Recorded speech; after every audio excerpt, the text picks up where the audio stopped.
So, following on from our previous video, let's actually now calculate the coefficient of restitution.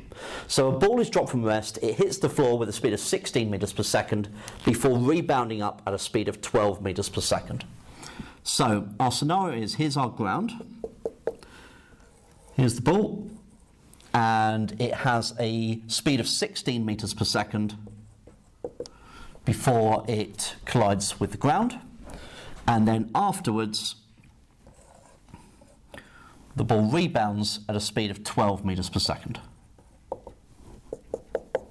Okay, so here's before and here is afterwards.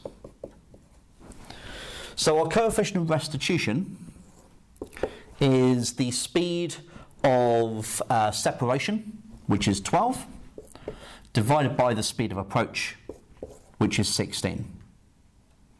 So, divide top one by 4, we're going to get 3/4. So, the coefficient of restitution in this case is just 0.75.